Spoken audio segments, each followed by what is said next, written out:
Good morning, cadets. Yesterday we started the next topic, that is kinetic theory of gases, and we have discussed the postulates of kinetic theory of an ideal gas. Right? The molecules in a gas are always in random motion, and during their motion, the molecules obey the Newton's laws of motion.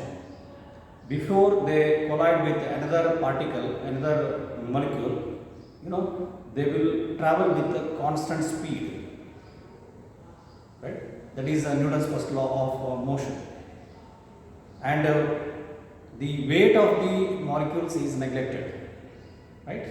You can assume that it is a gravity free space. Gravity is free space. Now, with these postulates and assumptions, and we have also considered one very important postulate, that the collision among the molecules. When the molecules collide among themselves, it is a perfectly elastic collision. And we have concluded that whenever it is a perfectly elastic collision, the momentum is conserved and total kinetic energy is conserved. So these two things are very, very important. Now we are going to calculate pressure of an ideal gas. Consider a cube of length L in which ideal gas is taken, and in this cube of length L, when the ideal gas is taken, the gaseous molecules are moving in all possible directions. Okay. Now, when they collide with the walls of the container, then they exert pressure. The collisions on the wall of the container lead to exertion of pressure. So, we are calculating the pressure exerted due to an ideal gas taken in a cube, taken in a container of shape cube of length L, and then it can be generalized to any container. Okay. Now, in this container, consider a molecule having a velocity components Vx, Vy, Vz colliding with the wall. This is the wall which is in the yz plane. We have taken x-axis, y-axis and z-axis along the corners of the cube. The x-axis, y-axis, and z-axis along the corners of a cube. Let us consider a molecule of certain mass m is colliding with a wall which is in the yz plane. This is the yz plane, right?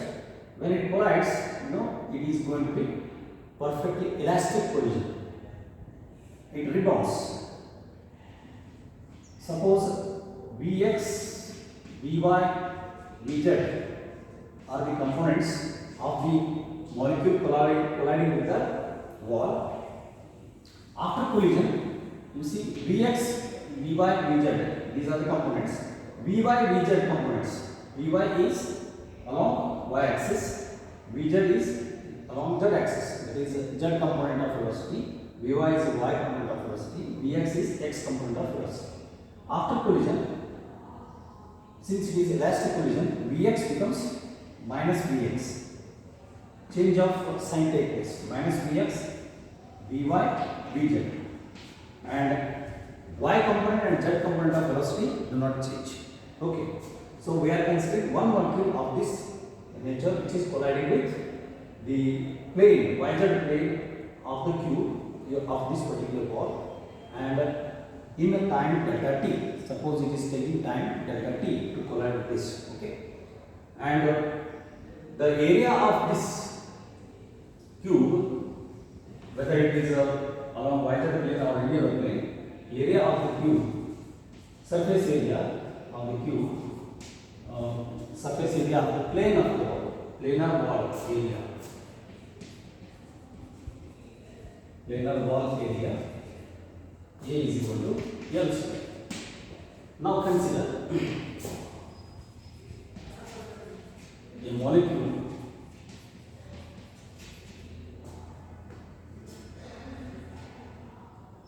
with the velocity components.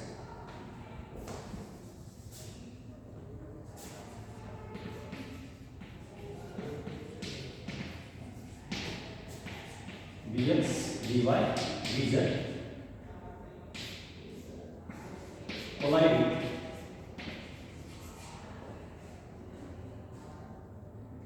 with the YZ plane.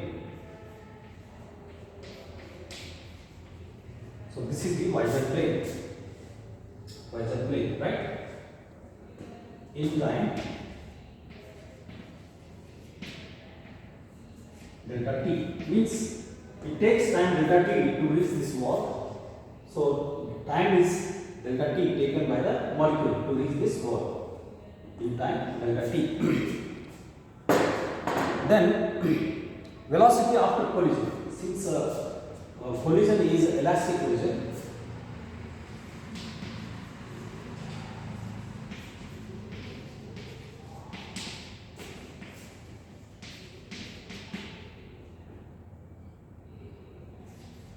after rebounding, the velocity of molecule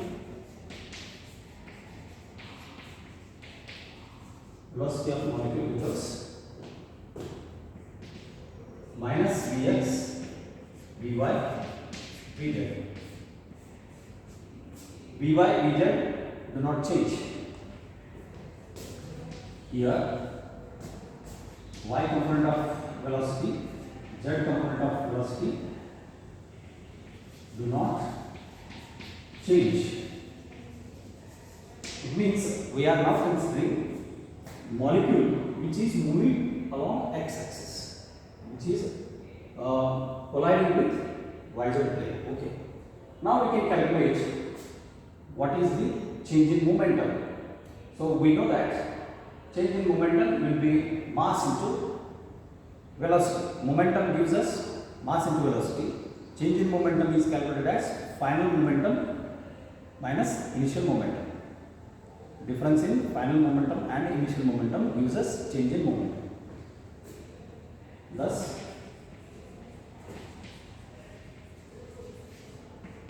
change in momentum of the molecule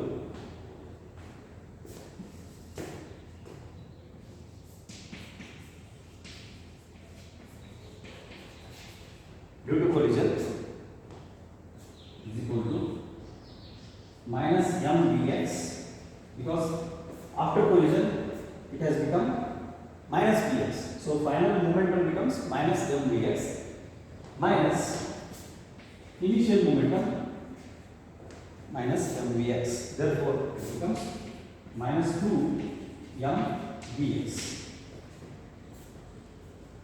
This is giving us change in momentum of the molecule.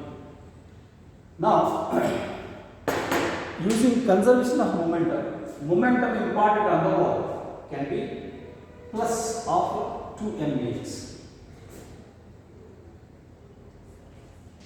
By applying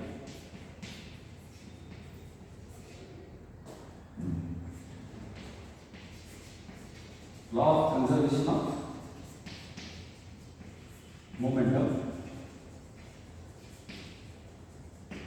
momentum imparted on the wall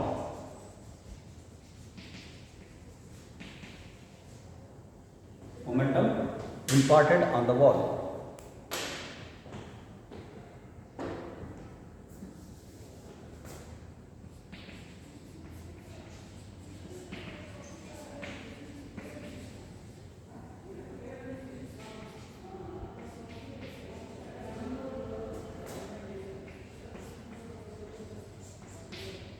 becomes minus of minus, so it becomes plus 2mvx, plus 2mvx. Okay, that is a impulse imparted on the wall. Impulse imparted by the wall on the molecule is minus 2mvx, whereas impulse imparted on the wall becomes plus 2 nvx. That is nothing but total momentum imparted on the wall plus 2 nvx. Right. Now, why we have calculated change in momentum? Why we have calculated momentum imparted on the wall? This is important. We know first we want to calculate pressure. Our task is to calculate the pressure. So first we will calculate force exerted on the wall. When we calculate force exerted on the wall, to calculate force we use Newton's second law, rate of change of momentum. Momentum imparted per second uses force, right? Momentum imparted per second uses force. So force applied per unit area uses pressure. So basically we want to calculate force exerted on the wall. That's why we have calculated momentum imparted on the wall. Okay. Now to calculate the force, calculation of force and pressure, we will consider all those molecules which are having same velocities Vx. How many molecules which are having the velocity Vx going to collide with this in time delta t? We will calculate. By calculating the number of molecules colliding with this wall in time delta t, we will multiply that number with the momentum. That gives us total momentum imparted on the wall due to all those molecules which are going to collide this wall in time delta t. Okay. So now we will calculate this. I have considered only one molecule. So like that, all those molecules which are moving with velocity in this direction will be able to collide with this wall in time delta t. We assume that there are no collisions among the molecules. We assume that there are no collisions among the molecules.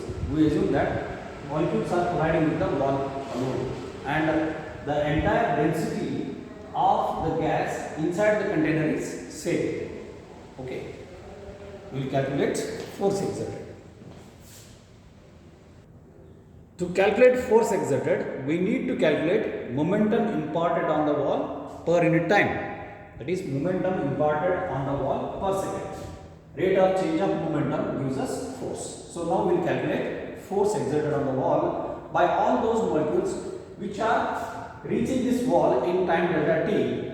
So you can say that all those molecules which are within the distance of Vx delta t, which are moving with constant speed Vx, which are at a distance of Vx delta t, will be able to reach this wall. So we will calculate those number of molecules which are reaching this wall in time delta t.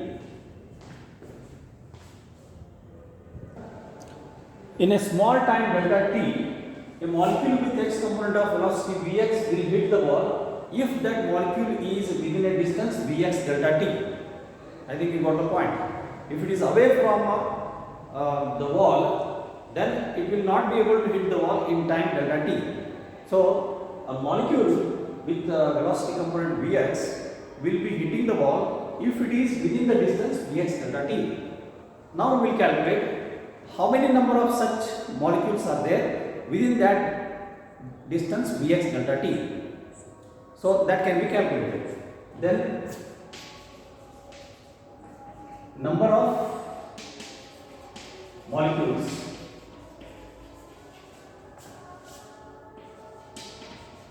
within distance Vx delta t.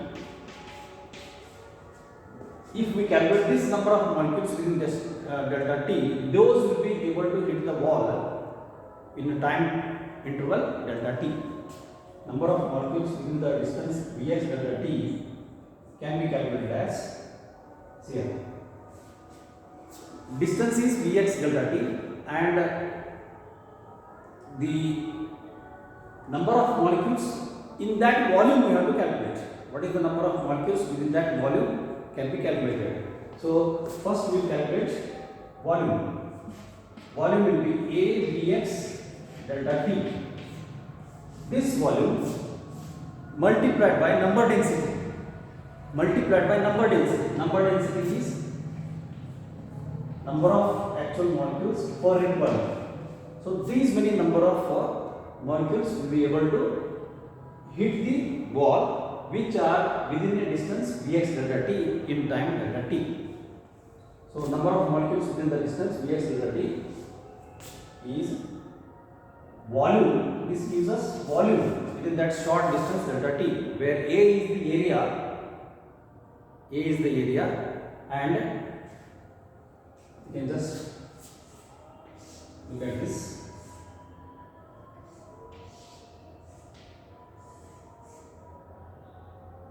If we just recall this diagram, so all those molecules which are there within this volume,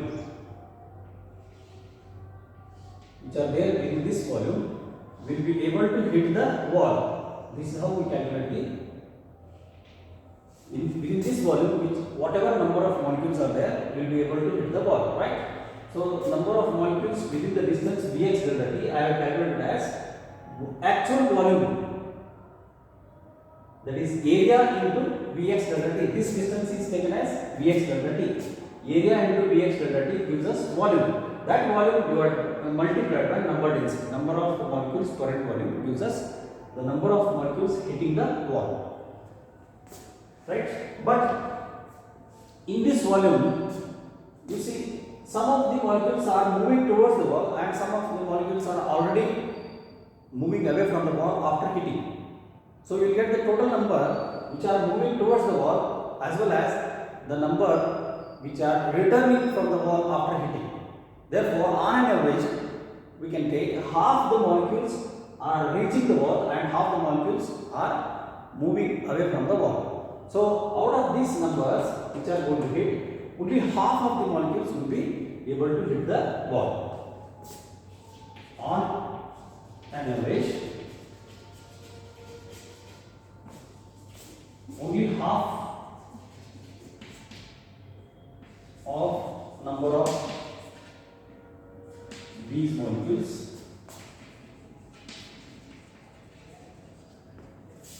hit the wall.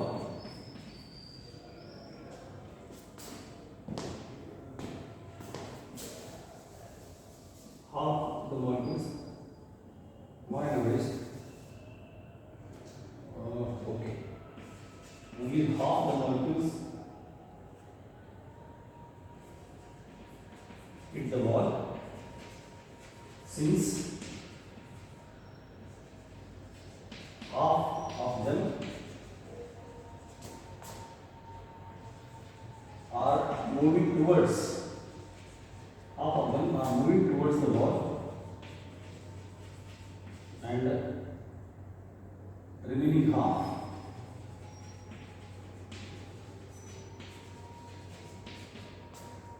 moving away from the wall.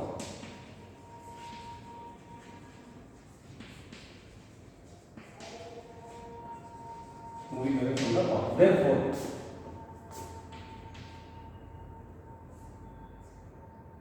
the number of molecules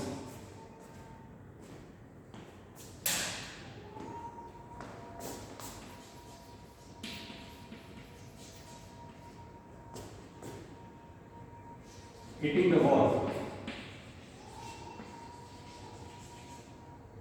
in time delta t is equal to half of this, half of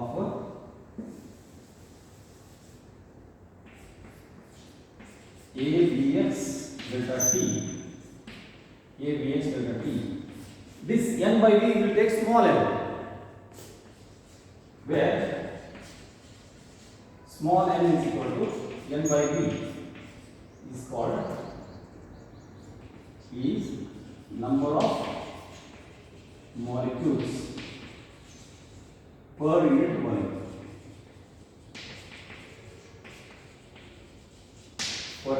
Now we got on an average half AVx delta t into n, the number of molecules going to hit the wall.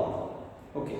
With this many number of molecules, we can calculate what is the momentum imparted on the wall due to these many number of molecules hitting the wall. So we calculate momentum imparted on the wall due to these many number of molecules within that distance Vx delta t which are going to hit the wall.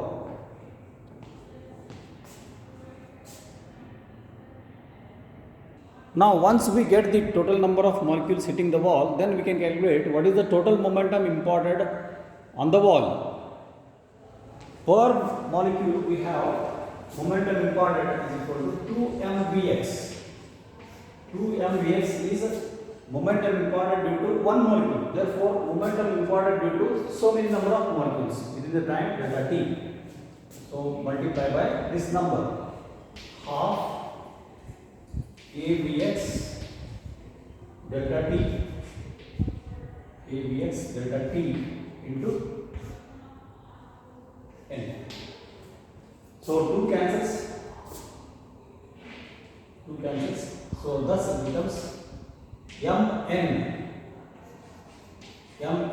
vx into vx square into a. So this becomes vx into a into delta t. This is the total momentum imparted on the wall.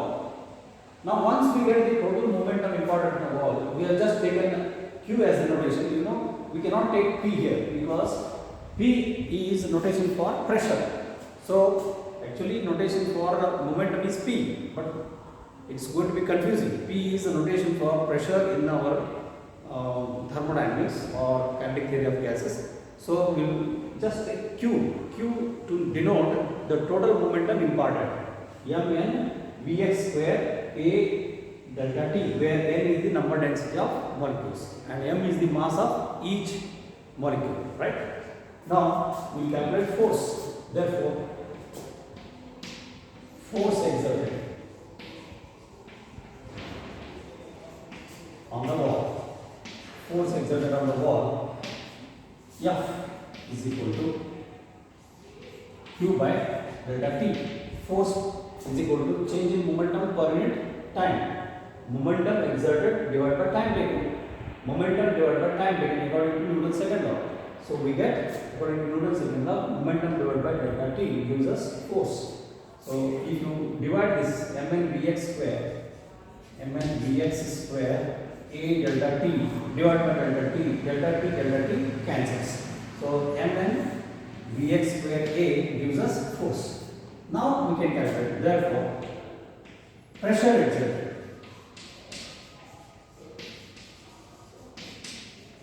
P is equal to force per unit area. So this becomes mn vx square a by a. See here, a cancels, so we get simple equation mn vx square. That's how we calculate force per unit area as the pressure exerted. This is the pressure exerted by those molecules which are having x component velocity vx.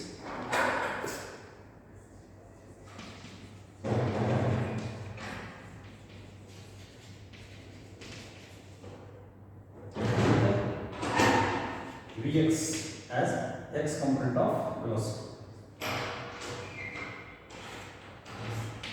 Now, if you consider a gas in a cube, container cube, you see molecules will be moving towards x-axis, moving towards y-axis, moving along z-axis. So, since a gas is isotropic, there is no fixed direction of a molecule. So we can consider the number of molecules moving along x-axis, number of molecules moving along y-axis, and number of molecules moving along z-axis. In all possible directions, almost they are equal, symmetrically. So here we have to calculate total pressure exerted on yz plane, on xy plane, and other planes also. Two yz planes are there, and two xy planes are there, and two zx planes are there. So we need to calculate total pressure due to all the molecules randomly moving in all possible directions. Since gas is isotropic, there is no fixed direction of velocities.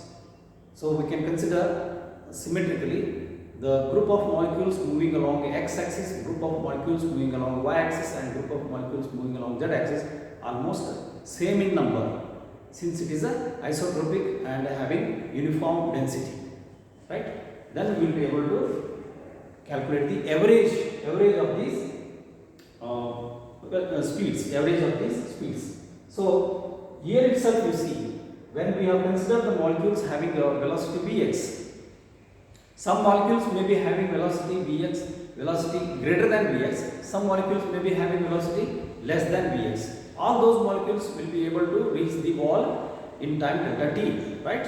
So instead of just taking Vx square, we need to take average value of Vx square, that is mean value of Vx square. On an average, the pressure exerted by the molecules with the velocity Vx along the x-axis will be calculated as mn Vx square bar A. On an average, pressure along the x-axis will be calculated as mn Vx square bar, yes, mn Vx square bar, where Vx square bar is mean of squared velocities. Mean of square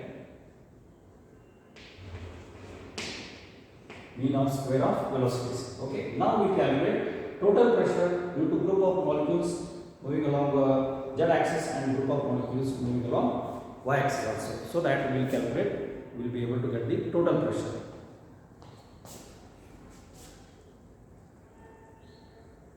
Since the gas is isotropic, that is, there is no preferred direction of velocity of the molecule, by symmetry, the average square of the velocities moving along x-axis will be equal to average square velocity of the molecules moving along z-axis, which is also equal to average square of the velocities moving along y-axis.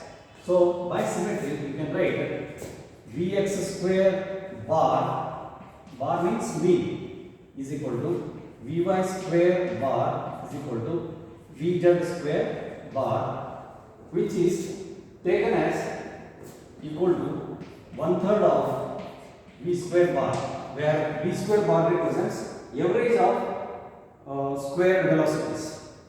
In this average of squared velocities, you can say that V square bar is equal to Vx square plus Vy square plus Vz square. So by symmetry, the group of molecules moving along the x-axis and the group of molecules moving along y-axis and group of molecules moving along z-axis are same in number, right?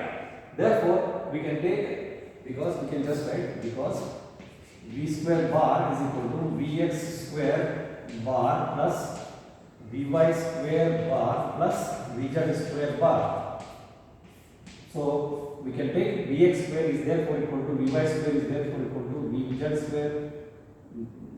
Vx square bar is equal to Vy square bar is equal to Vz square bar is equal to 1/3 of this. 1/3 of V square, because all are having same average velocity. This is according to the postulates of kinetic theory of gases. By symmetry, we can write this. So now we can write, therefore, total pressure exerted by the gas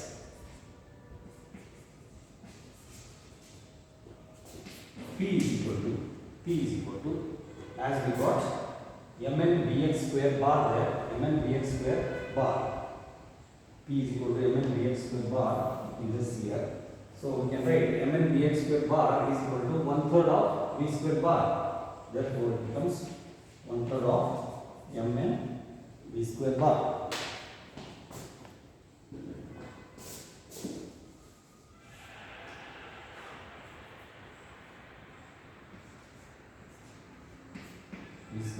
This gives us pressure exerted on the wall of the container. So, in this it becomes 1/3 of mn v square bar. So from this we come to know that the pressure exerted on the wall of the container is directly proportional to mean of square of average velocity, mean of square of velocity, right? And it is also directly proportional to the number density of molecules. More the number of molecules within that cube, more is the pressure exerted, right? If the number density of molecules is less is the pressure exerted. This is how we calculate the pressure using kinetic theory of gases, postulates of kinetic theory of gases. Now, here we have assumed the container to be a cube of length L, whose surface side area is A equal to L square, right? Now, in this equation, if you see, there is no term having area, there is no term having time delta t. Delta t also is eliminated and area A is also eliminated. So, we can say that the same assumption and same calculation holds good for a container of any arbitrary shape.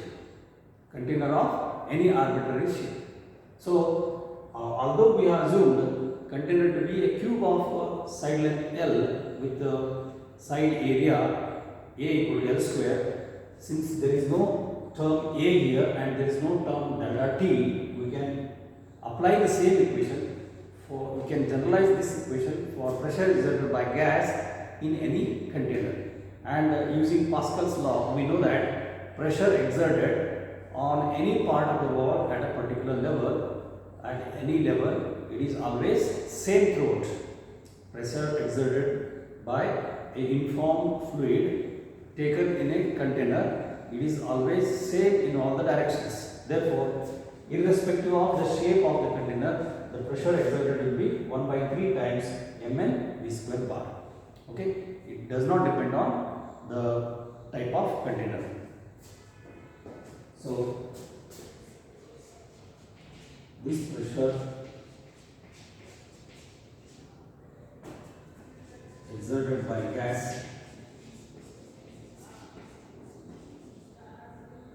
does not depend on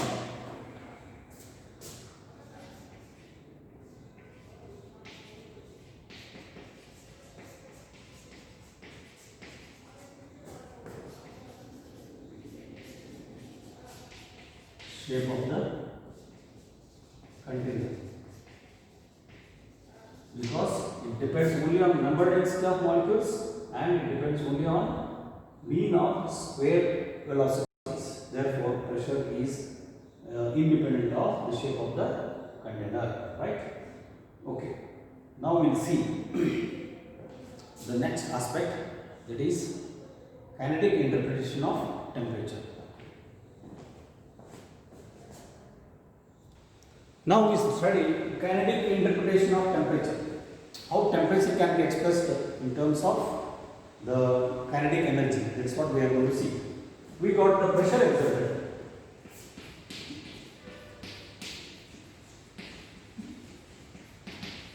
by the gas. Just now we have derived is equal to 1/3 times mn v square bar, right?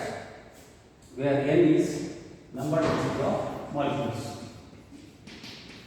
n by v, number density of molecules.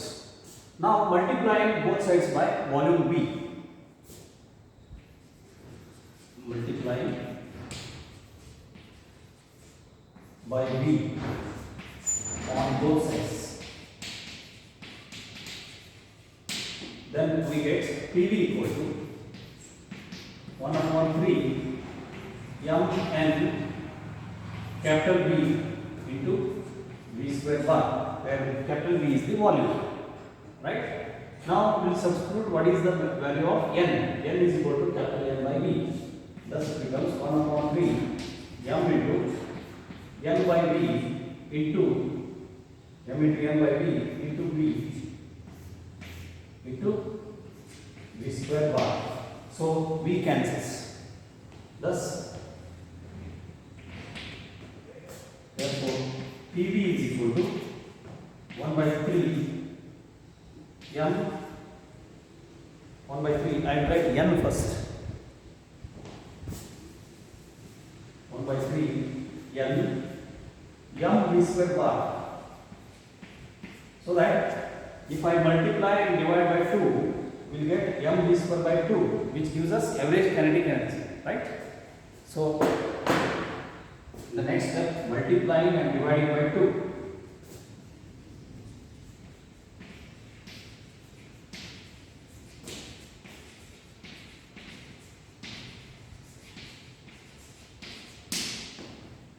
Thus we get PV equal to 1 by 3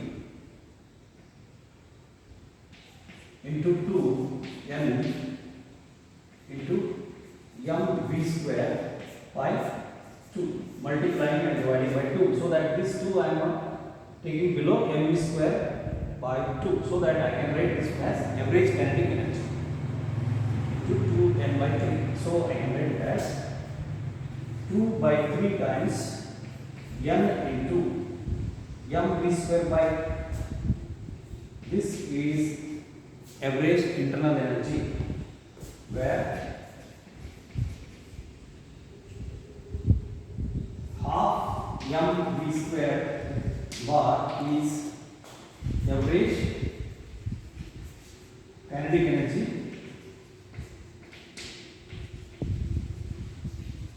of the molecules. When it is average kinetic energy of the molecules, and we know that internal energy of a gaseous state is the average kinetic energy of the molecules, which is also equal to internal energy. Internal energy of the gas, which is denoted by E. Therefore, I have substituted half mv square bar by average kinetic energy, which is also equal to the internal energy E. Therefore, PV is equal to 2 by 3 Ne. Now, we also know for a sample of gas having n number of molecules, what is the perfect gas equation? Using perfect gas equation which we got it yesterday, or ideal gas equation, we also have PV is equal to N kBT, where N is the number of molecules taken in this container, where N is the number of molecules taken in the container, right? PV is equal to N kBT, and then kB is the Boltzmann constant. Here kB is Boltzmann constant.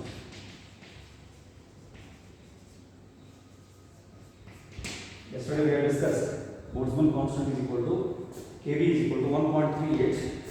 Remember, 1.38 into 10 to the power of minus 23 joule per Kelvin.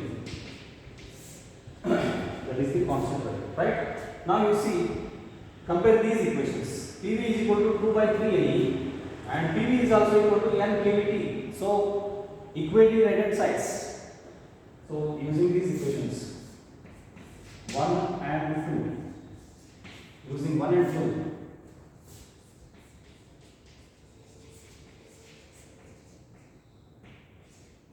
using equations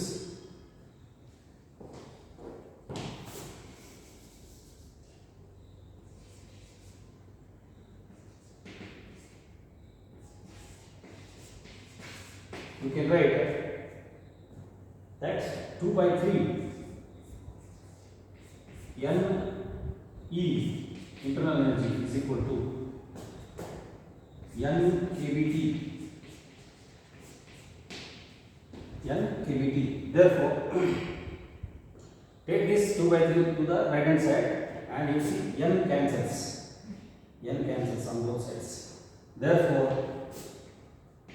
internal energy E is equal to 3 by 2 times 3 by 2 times kBT. 3 by 2 times kBT. Therefore, the energy per molecule, energy possessed per molecule is going to be equal to 3 by 2 kBT. 3 by 2 kBT. So internal energy is definitely nothing but the kinetic energy possessed per molecule. Therefore, we get 3 by 2 kBT. This itself is called as the kinetic interpretation of temperature. Kinetic interpretation of temperature. That is, the temperature being a macroscopic quantity, as we discussed in the thermodynamics. Here, this temperature is being expressed in terms of the internal energy of the gas. Internal energy of the gas is nothing but average kinetic energy of the gas. So, temperature is directly proportional to average kinetic energy of the gas. That is evident from this equation. So, T is equal to T equal to 2 by 3 times E by kB. 2 by 3 times E by kB. That's how we conclude the kinetic interpretation of temperature. So, temperature of a sample of a gas taken in a container or in a cylinder is directly proportional to the internal energy, and internal energy is the average kinetic energy of the molecules. This is nothing but the kinetic interpretation of temperature. Therefore, average kinetic energy of a molecule is directly proportional to the absolute temperature. So, average kinetic energy of a molecule can be written as half mv square bar. Half mv square bar is equal to 3 by 2 kBT. It is directly proportional to the temperature in Kelvin scale, absolute temperature. This is called as kinetic interpretation of temperature. Okay. In the next video, we will discuss more about the kinetic interpretation, and then we'll go ahead with the law of equipartition of energy. Okay. And you see one more thing to be noted here. This average kinetic energy, which is the internal energy of a molecule, does not depend on pressure. It does not depend on volume. It is depending only on temperature. This is called as kinetic interpretation of temperature. It does not depend on pressure, does not depend on volume. It only depends on the temperature. It also does not depend on the volume, right? That's how we conclude the kinetic interpretation of temperature. Thank you. Have a nice day.